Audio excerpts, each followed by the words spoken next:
ሰላም ወደ ተከበራችሁ ቻናላችን ተከታታዮች በድጋሚ ለሌላ የፊልም ግብዣ ተገናኘን። የዛሬው የፊልም ግብዣችን የሚሆነው በ2014 የመጀመሪያ ክፍሉን አሳይቶ በ2018 ደግሞ ሁለተኛ ክፍሉን የቀጠለው The Equalizer 2 ነው። ታሪካችንን ከመጀመራችን በፊት ፍቃደኛ ከሆኑ ቻናላችንን ላይክ፣ ሰብስክራይብ እንዲሁም ሼር ያድርጉ። ፊልሙ ሲጀምር ሮበርት በቱርክ ባቡር ከኢስታንቡል 4 ኪሎ ሜትር ርቆ እየተጓዘ እንመለከታለን። በጉዞውም እንደተለመደው መጽሐፉን ተረጋግቶ ያነበበ ነው። በመሃልም ከተቀመጠበት በመነሳት ትኩስ ነገር ለመጠጣት ወደ ባር ክፍሉ ያመራል። ሮበርት ወደ ባሩ ክፍል ሄደበት ዋነኛ ምክንያት ትኩስ መጠጥ ፍለጋ ሳይሆን የአንዲት አሜሪካዊት እናት ልጇን አፍኖ የሰረቀባትን ሰው ለማግኘት ነበር። ወደ ባር ክፍሉም እንደገባ ባርማኑ ለጊዜው አገልግሎት እንደማይሰጥ ይነግረውና ወደ መጣበት ሊመለስ ሲል ትንሿን አሜሪካዊት ያገታት ቱርካዊ ማፊያ አለቃ የሚፈልገውን እንዲሰጠው ጣልቃ በመግባት ባርማኑን ያዘዋል።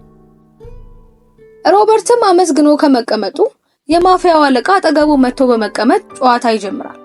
ሰውየውም በጨዋታቸው መሃል ቱርኩስ ምንም ነገር ፈልጎ እንደማያጣ አባባል ይነግረዋል። ሮበርትም ቀበል አድርጎ ከአንዲት ምስኪን አሜሪካዊት እናት የተሰረቀችውን ልጅስ ማግኘት ይቻላል ብሎ በቅኔ ይጠይቀዋል። ሰውየው ጨዋታው ስላልጣመውና ሮበርት አንዳች የተለየ ዓላማ እንዳለው ስለነቃ ለግል ጠባቂዎቹ እንዲገሉት ምልክት ሰጥቷቸው ራቅ ብሎ ይቀመጣል። ሮበርትም እንደ ልማዱ የሰዓቱን ደቂቃ ከሞላና የሁሉንም አካኋን በመናቡ ካገናዘበ በኋላ እንደ አመጣጣቸው ዋጋቸውን ይሰጣቸዋል። እነርሱንም ሲጨርስ ብቻውን ተቀምጦ የታዘበው ለነበረው የማፊያ አለቃ በመሄድ የጋርዶቹን ዕጣ ይሰጠዋል። የፊልሙም ትዕይንት ወደ አሜሪካዋ ቦስተን ወስዶ ግሬስ የተባለች ሴት ታግታ የነበረችውን ልጇን አግኝታ ስሜታዊ ሆና ስታለቅስ እንመለከታለን። ሮበርት አሁን የታክሲ ሹፌር ሆኗል። በስራው ብዙ አይነት ባህሪ ያላቸውን ሰዎች ይታዘባል። ጋይስ ሳም የሮበርት ወሳኝ ደንበኛ ሲሆኑ ብዙ ጊዜ ያመላልሳቸዋል። በአንድ ምሽት እንደተለመደው የተጓዥ ስልክ ገብቶለት ወደ ቦታው ያመራል። አንድ ሰውም አንዲትን ወጣት ወደ ቤቷ እንዲያደርሳት ነግሮት መኪና ውስጥ ያስገባታል። ልጅቷ ግን በከፍተኛ ሁኔታ አደንዛዥ ዕፅ መጠቀሟንና ወንዶች እንደተጫወቱባት ስለተገነዘበ ወደ ሆስፒታል አድርሷት ተመልሶ ወደ ሆቴሉ ይመጣና ወንዶች ወዳሉበት ክፍል ይሄዳል። የክፍሉንም በር አንኳኩቶ ሲከፈት ልጅቷን ያደረሰው ክፍያ በትክክል እንዳልገባለት በር ለከፈተው ሰው ይነግረውና ወደ ውስጥ ይገባል። ሰውየውም ክሬዲት ካርድ ይሰጠውና ከቆጠረው በላይ የመጣውን ገንዘብ ለራሱ እንዲወስድ ይነግረዋል። ሮበርትም ፊቱን ከስክሶ ልጅቷን በዛ ልክ ለምን እንደተጫወቱባት ይጠይቀዋል። ይህን ጊዜ በክፍሉ ውስጥ የነበሩት ወንዶች ይታያሉ። በሩንም የከፈተልሽ ልጅ እንደከፈተለት ሄዶ ይቆልፈዋል። ሮበርትም እንደ ልማዱ በምናባዊ ሰዎቹን ያቋቋም ሁኔታ ካጤና በኋላ ሰዓቱን ይሞላል። ሁሉንም ይቆላልፋቸዋል። በመጨረሻም መጀመሪያ ላይ ልጅቷን ወደ ታክሲ ያመጣተ የነበረውን ልጅ ጣቱን እየቀጨ 911 ላይ ደውሎ በልጅቷ ላይ ያደረጉትን ነገር እንዲናገር ያስገድደዋል። ከዚህም ቀጥሎ የፊልሙ ትዕይንት ወደ ቤልጂየም ይወስደንና አቶ ካልበርት ከተባለ ባለሀብት ጋር ያገናኘናል። አቶ ካልበርትም ሀገር አማን ብሎ ወደ ቤቱ ሲገባ ባለቤቱ እራት አዘጋጅታ አምራ ነገር ግን እያለቀሰችና ደም እየፈሰሳት ያገኛታል። በሁኔታውም በጣም ግራ በመጋባት እየተመለከታት እያለ በቤታቸው ውስጥ ሌሎች 3 ወንዶች እንዳሉ ያስተውላል። ሰዎቹም ወደ እነርሱ ቀርበው ሚስቱን በሽጉጥ ጭንቅላቷ ላይ ተኩሶ ይገሏታል። ሽጉጡም አቶ ካልበርት በእጁ እንዲይዘው ካስገደዱት በኋላ ራሱን ያስገድሉታል። የፊልሙም ትዕይንት ተቀይሮ ወደ አሜሪካ እንመለስና ሮበርት መጽሐፍ ገዝቶ ወደ ቤቱ ሲገባ ባለስልጣን ጓደኛውን ራት ሰርታ ያገኛታል። ጥቂትም ስለ ባለቤቱ ሐዘን ከተጫወቱ በኋላ ይሸኛትና ትሄዳለች። በንጋታውም ሮበርት ጎረቤቱ ፋጡማ በሰፈር ጋንጎች የአትክልት ስፍራዋ ተመሰቃቅሎ በቤቷ ግድግዳ ላይ በስፕሬይ ቀለም ጽሑፍ ተጽፎባት አዝና ተቀምጣ ስላገኛት እርሷን መርዳትና ቀለሙን ለማስለቀቅ መሞከር ይጀምራል። በመሃልም እዛው ግቢ የሚኖር ማይልስ የተባለ ጎረምሳ ይመጣና ቀለሙን ማስለቀቅ ብዙ ጊዜ ስለሚፈልግ እንዲከፍለውና እርሱ እንዲያጸዳለት ይነግረዋል። ሆኖም ማይልስ በጠራለት ገንዘብ መስማማት ሳይችሉ ቀርቶ ይለያያሉ። በሌላ በኩል ሱዛን ከፖሊስ አዛዥ ከሆነው ዴቭ ጋር ስለ ካልበርትና ባለቤቱ አሟሟት ይነጋገራሉ። ቀጥለውም ወደ ቤልጂየም ሄደው በነ ካልበርት ቤት ተገኝተው ስለ አሟሟታቸው ይመረምራሉ። ሱዛንም ራሳቸውን ነው ያጠፉት የሚለውን ነገር ማመን አልፈለገችም። ምርመራውንም ሲጨርሱ ወደ ሆቴላቸው ተመልሰው ወዳረፉበት ክፍል ይሄዳሉ። ሱዛንም ወደ ክፍሏ ለመግባት በር እየከፈተች እያለ ዘራፊዎች ከኋላዋ መጥተው ጉዳት ያደርሱባታል። ሱዛን እድሜዋና ሴትነቷ ሳይዛት በቀላሉ አልበገር ትላቸዋለች። ቢሆንም ግን እነርሱ ከእርሷ ይልቅ በርትተው ያደክሟታል። ቀጥሎም ሮበርት ከማይልስ ጋር በገንዘቡ ተስማምተው ማይልስ ግድግዳውን እያጸዳ ሮበርት ተቀምጦ ያየውና እየወሩ እናያቸዋለን። በመሃልም የሮበርት ስልክ ይጠራና ስልኩን ሲያነሳው የሱዛን ባል ብሪያል እንደሆነ ያውቃል።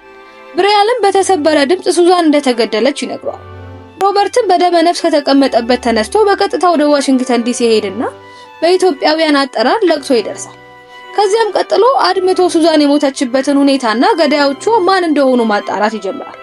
የሆቴሉንም ድብቅ ካሜራ ከተመለከተና የግል ስልኳን ለመመርመር ከሞከረ በኋላ ዴቭ ስፖርት ወደሚሰራበት ፓርክ በመሄድ ያገኘዋል።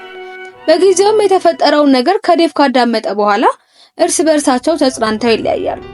ከተወሰኑ ጊዜያትም በኋላ ሮበርት ወደ መደበኛው ስራው ተመልሶ ለአንድ ጎልማሳ የታክሲ አገልግሎት በመስጠት ወደ ኤርፖርት ይዞት ይሄዳል። በመሃልም ጨዋታ ይጀምሩና ሰውየው የ5 ዓመት ሴት ልጁን ልደት ለማክበር እየሄደ እንደሆነ ይገልጽለታል። ሮበርትም በሰውየው ፊት ላይ ያስተዋለው አለመረጋጋት ደስ ስላላሰኘው መኪናውን በተቃራኒ አቅጣጫ ይወስዷል። ሰውየው ግን ወዴት ነው የምትሄደው ብሎ ጥያቄ ባለመጠየቁ ትክክል ያልሆነ ነገር እንዳለ ሮበርት ይገነዘባል። ሰውየውም ሮበርት እንደነቃበት ስለተረዳ ሊያጠቃው እጁን ይሰነዝራል። ሮበርት ግን መኪናውን ወደዚህና ወደዚህ በማድረግ በማንገጫገጭ ሰውየውን ፋታ ይነሳዋል። ሰውየውም ሽጉጥ አውጥቶ ሊተኩስበት ሲል ሽጉጡን እንደምንም ነጥቆ 3 ጊዜ ተኩሶ ይገለዋል። የሰውየውንም ድብቅ ስልክ በመመርመር መረጃዎችን ይወስዳል። የሰውየውንም ሬሳ ከመኪናው ጋር ያቃጥለዋል። በንጋታውም ሮበርት በጠዋት ወደ ዴቭ ቤት ሚስቱና ልጆቹ ባሉበት ይሄዳል።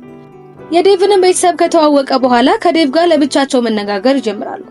ሮበርትም ከገደለው ሰውዬ ስልክ ያገኘው መረጃ የሚጠቁመው ወደ ዴቭ እንደሆነ ነግሮ ያፋጥጠዋል። ዴቭም ከዚያ በላይ ማስመሰል እንደማይችል ሲገባው እውነቱን አፍረጥርጦ ይነግረዋል። ሱዛንንም በገዛ የራሱ እጅ እንደገደላት ነግሮ መርዶ ያረደዋል። ያንን ያደረገበትንም ምክንያት ሳያስበው በወንጀል በተጨመላለቀ ቢዝነስ ውስጥ ገብቶ ስለነበረ ሱዛን ልደርስባቸው ስትል ሳትቀድሞ ልቅደማት ብሎ አስበው እንደሆነ ይነግረዋል። ዴቭም ቢዝነሱን የሚሰራው ከአልበርትና ሚስቱን ከገደሉት የጋንግ አባላት ጋር ነበር። ሰዎቹም በዴቭ ቤት አቅራቢያ ተገኝተው ነበርና ዴቭና ሮበርትን ወጥተው ያገኟቸዋል። ሲነጋገሩም ሮበርት ጓደኛውን ገለው ልቡን እንደሰበሩት አንድ ባንድ እንደሚገላቸው ይዝትባቸዋል። በዚህ መሃል የዴቭ ሚስት ከቤት እየወጣች ስለነበረ ሮበርት የሚሄድ ከሆነ እንደሚሸኘው ስለነገረችው ሮበርት ዝቶባቸውና ተሳልቆባቸው ይሄዳል። ሮበርትም የሱዛንን ባለቤት ብሪያንን እንዳይገድሉት ስለፈራ ወደ ድብቅ ቦታ ይዞት ይሄድና በዚያ ለተወሰነ ጊዜ እንዲቀመጥ ይነግረዋል። ማይልስም በሮበርት ቤት ሆኖ ስራ እየሰራ እያለ ዴቭ ከነግብረ አበሮቹ ሮበርት በቤቱ ውስጥ ያለ መስሏቸው ይመጣሉ። እሱም በመስኮት በኩል ስለተመለከታቸው በጣም በመደናገጥ ለሮበርት ስልክ ደውሎ ይነግረዋል። ሮበርት ማይልስ እንዲረጋጋ ነግሮት ወደ መጽሐፉ መደርደሪያው እንዲሄድ ያደርጋል። ቀጥሎም አንድ መጽሐፍ እንዲያነሳ ይጠቁመዋል። ማይልስ መጽሐፉን ሲያነሳ አንድ ድብቅ ቁልፍ አግኝቶ ይጫነና ወደ ድብቅ ክፍል የሚያስገባ በር ተከፍቶለት ይገባል። የክፍሉ መስታወት ከውስጥ ወደ ውጭ የሚያሳይ ብቻ ስለሆነ በነፃነት እንዲቀመጥ ነግሮ ያረጋጋዋል። ይሄ ሁሉ ሲፈጠር ግን ሮበርት በስልኩ በቤቱ እየተከናወነ ያለውን እየተከታተለ ነበር። ዴቭም ወደ ውስጥ ከማያሳየው መስታወት ጀርባ አንድ ነገር ሊኖር እንደሚችል ስለተጠራጠረ ወደ መስታወቱ ለመተኮስ ሽጉጡን ሲያነሳ ሮበርት ይደውልለትና ሐሳቡን ሊያስቀይረው በሮበርት የድሮ ቤት እንዲገናኙ በዛ ይቀጥረዋል። ዴቭና ጀሌዎቹ ከሄዱ በኋላ ማይልስ ከተደበቀበት ይወጣል። በሚያሳዝን ሁኔታ ግን እነ ዴቭ እንደሄዱ አስመሰሉ እንጂ አልሄዱም ነበር። ማይልስንም ሽጉጥ ደቅነው ያፍኑትና በመኪናቸው ኮፈን ውስጥ አስገብተው ከሮበርት ጋር ወደ ተቀጣጠሩበት ቦታ ያመራሉ። ሮበርትም ከስፍራው ደርሶ ለጥቃት እንዲያመቸው የተወሰኑ ቀመሮችን ቀምሮ ይጠብቃቸዋል። እነ ዴቭም በቦታው ከደረሱ በኋላ ዴቭ ቀልጠፍ ብሎ ማማ ላይ በማውጣት ስናይፐር በማነጣጠር አካባቢውን ይቃኛል። ሮበርትም ሚስቱ ከመሞቷ በፊት ታስተዳድረው በነበረው ዳቦ ቤት ተደብቆ ነበር። አንደኛው ወንበዴ ጠመንጃውን እንደደቀነ ሮበርትን ፍለጋ ወደ ዳቦ ቤቱ ሲገባ ሮበርት ቀድሞ በቀስት ከግድግዳው ጋር ያጣብቀዋል። ሁለተኛውንም ወንበዴ በዳቦ ቤቱ ዙሪያ የተሽከረከረ ሮበርትን በመፈለግ ላይ ያለ ሳያስበው ሮበርት መጥቶ በተደጋጋሚ በጩቤ ወቅቶ ይገለዋል። ሶስተኛውንም ወንበዴ ጓደኛው ወደ ተገደለበት ዳቦ ቤት ሲገባ ሮበርት ቀድሞት በመውጣት ፈንጂ ወረውርና እዛው ቤት ውስጥ ይሞታል። አሁን ዴቭ ብቻውን ሰገነቱ ላይ ቀርቷል። ዴቭ ሮበርት ከተደበቀበት የማይወጣ ከሆነ በመኪና ኮፈን ታስሮ ተኝቶ ያለውን ማይልስ እንደሚገለው ይዝታል። ሮበርትም ምላሽ ባለመስጠቱ ዴቭ ወደ መኪናው መተኮስ ይጀምራል። ዴቭም አነጣጥሮ በግምት ማይልስን ሊገለው ሊተኩስ ሲል ሮበርት ቀድሞ የመኪናውን ጎማ በሽጉጥ በመምታት መኪናውን ዝቅ እንዲል ያደርገዋል። ከዚያም ማይልስን ያተርፈዋል። ቢሆንም ግን ማይልስ ከሮበርት ጥይት ማምለጥ አልቻለም ነበርና እግሩ ላይ በጥይት ይመታል። ሮበርትም የዴቭን ቀልብ እንዲበታተን ካደረገ በኋላ ዴቭ ወዳለበት ሰገነት ይሄዳል። እንደደረሰም በቅድሚያ ስናይፐሩን ያስጥለዋል። ለረጅም ደቂቃዎችም እልህ አስጨራሽ ድብድብ ይደባደባሉ። ሁለቱም እኩል ከተጎዳዱ በኋላ ሮበርት የዴቭን አንድ አይን በጣቱ ጠንቁሎ ያፈሰዋል።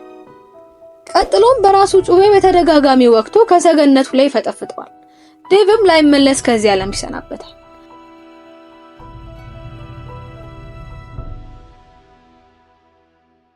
ሮበርትም ማይልስ ወደ ታሰረበት መኪና በመሄድ ማይልስን ያመጣዋል። ወደ ድሮ ቤቱም ሄደው ሕክምና ያደርግለታል። ሮበርት የሚስቱንና የውትድርና ፎቶውን በመመልከት ጥቂት ይተክዛል። በመጨረሻም የሮበርት ጎረቤት ፋጡማ ወደ ቤቷ ስትመለስ የግድግዳው ጽሑፍ ጠፍቶ ለዓይን ማራኪ የሆነ ስዕል ተስሎበት አይታ ስትደመም፣ ማይልስ ወደ ትምህርት ቤት ተመልሶ የሚስላቸውን ስዕሎች ለአንዲት ቆንጆ እያሳየ ሲያስገርማት፣ የሮበርት ልዩ ደንበኛ የነበሩት ጋሽ ሳም ለረጅም ጊዜ የጠፋችባቸው ሚስታቸውን አግኝተው ሲደሰቱና ሮበርት በቀደመው ቤቱ ሆኖ በብዙ ትዝታዎች ምክንያት ሲተክስ ተመልክተን ፊልሙ ያበቃል።